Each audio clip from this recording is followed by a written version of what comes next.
Can you stay in Europe for 6 months legally without a visa? Well, we've done it because we're always trying to escape those snowy Canadian winters. And today we're sharing our hack for how we do it visa-free. You can do it too. So we're going to talk today about the Schengen area, which is growing every year and new countries are becoming part of the Schengen. And we're going to explain all of that to you. We're going to dive into everything you need to know in 2025 and 2026 to plan your European getaway and stay longer than those allowable 90 days. What is the Schengen Area and Zone? The Schengen Area is a zone of 29 European countries that have abolished internal border controls, allowing people to travel freely between them as if it were one giant country. So visitors from outside can generally stay for 90 days out of every 180 days without a visa. The Schengen area includes some EU countries as well as some non-EU countries. So therefore, not all EU countries are part of the Schengen and not all Schengen countries are part of the EU. I know it gets very confusing. Very confusing.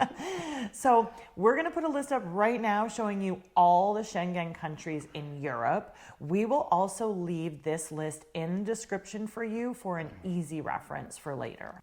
The 90 out of 180 day rule and visa exempt travel. So visa exempt travel means that many visitors from outside, such as the United States, Canada, the UK, New Zealand, Australia, can stay for 90 days out of every 180 days or 6 months.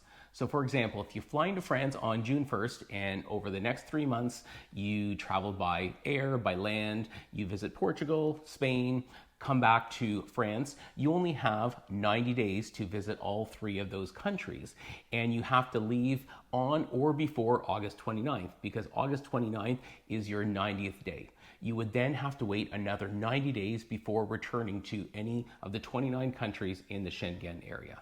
It's not that your days reset the moment you leave the Schengen area. It's actually a rolling window. So if you arrive, immigration is going to look at the date you're arriving and look back 180 days to see how many days you were in the Schengen before then. So if you used up all your 90 days, you would have to remain outside the Schengen zone until you have those days resetting or you get some of those days back. So it does seem confusing and hard to track, but there are some tools and some apps that are available to track your Schengen time. Most of these apps that you can find in the App Store or whichever have a small little maybe yearly fee you have to pay. But we think it's well worth it because it basically just calculates all your time in the Schengen, tells you when you reset, and tells you how much time you have left. Now, how to stay longer beyond the 90 days? There are national long stay visas. I think it's like type 2 and residence type D. permits. Yeah, type D. And there's also other long-term visa options such as student, family, like a digital nomad. I think you can apply for like a work visa. However, we're not focusing on these in this video. That's right. We're just talking about how to not have to deal with visas. Okay, so here's the hack. It takes strategic planning, and you may have heard this term or you may not have, but a lot of people talk about the Schengen shuffle. So essentially that is when you're looking at Europe and you're looking at some of those non-Schengen countries. This includes like Montenegro, Albania, there's some other Balkan countries that are still non-Schengen. Turkey, Cyprus. So there are some of those countries in Europe that still are not part of the Schengen.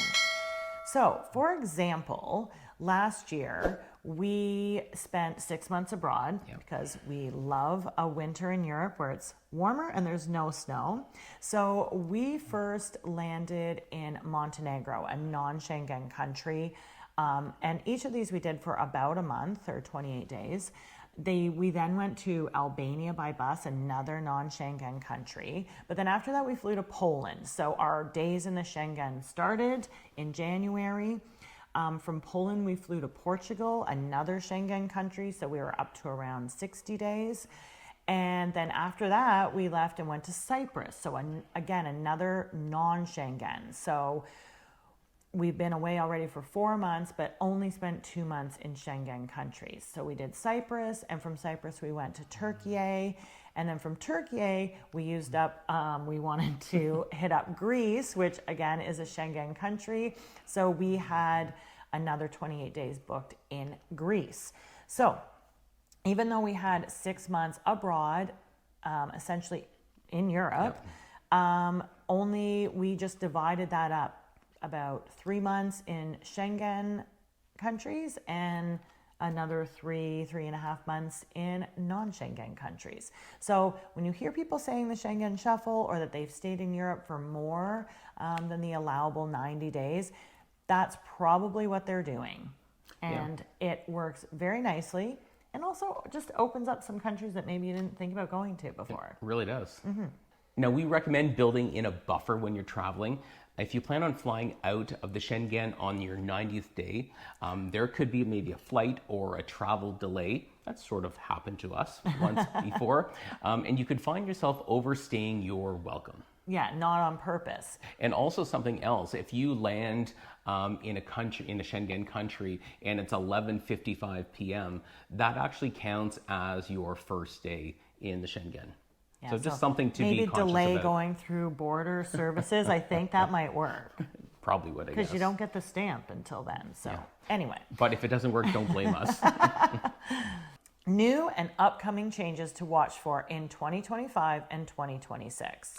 Yeah, so the first one is called, I'm going to get this right, the EES, and it's a biometric border system that is slated to roll out in October of 2025 with full deployment in April of 2026. And this sounds big, but basically just replaces the stamps at the border and electronically tracks your Schengen entries and exits. And basically it's going to make it much easier for border security to track your length of stay in the Schengen. So hopefully that whole process at border security will be sped up a little bit.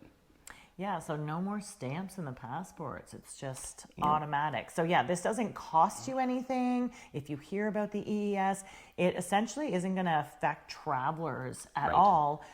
It's actually, I think we've been through some borders even where that's happening because they don't even ask you really any questions. You scan your passport. I think they were doing some pilots, running some pilots, and I think we may have been through some of those airports. It essentially doesn't affect you as a traveler at all, unless you're trying to skirt the system or hope that somebody's not going to notice you've overstayed your stay in the Schengen. Then it will affect you. Well, don't do that, but we'll touch on that shortly. Now, the other big upcoming change, if you're traveling to Europe, I'm sure you've been keeping an eye on, or if you're just looking to go to Europe, you've heard of this. It is the ETIAS. They've been talking about rolling this out for a couple of years now. It is still not out there. It is definitely going to cost you some money because this is the European Travel Information and Authorization System. It is expected to launch now in mid to late 2026. Basically, it's a quick online pre-approval screening process that you'll need before visiting Europe. If you're from a visa-exempt country like Canada or the US, as Mitch mentioned before, and once that does come into effect, though, you will need to apply for it before flying, or you may be denied boarding. We're not sure how that will work, but you won't be allowed in the country unless you have paid and have that approved. I think it's very similar to the UK ETA. And don't worry, because we're going to make a video that explains everything you need to know before applying, how to do it, and all of that kind of stuff. So make sure you hit that subscribe button because you don't want to miss it. And now we're going to talk about the risks, pitfalls, and border control enforcement. Now we've seen, we've read, we've heard stories of people who overstay their time in the Schengen and claim to do it without consequence. Now we've always respected the rules and we certainly don't encourage otherwise, especially now with the EES, will electronically track your border crossings. So we strongly, recommend not trying that. Because what our research has shown is that overstaying in the Schengen area on a visa-exempt visit is taken very seriously. And that's even if it's just like a few days. They take that very seriously. And some of the consequences include things like fines, probably the most common. Also, it could just be deportation and removal at your expense, which obviously could be very costly if you just suddenly have to get a flight right away out of the country. And also, most seriously, in our mind, would be being banned or blacklisted. Yeah, for sure.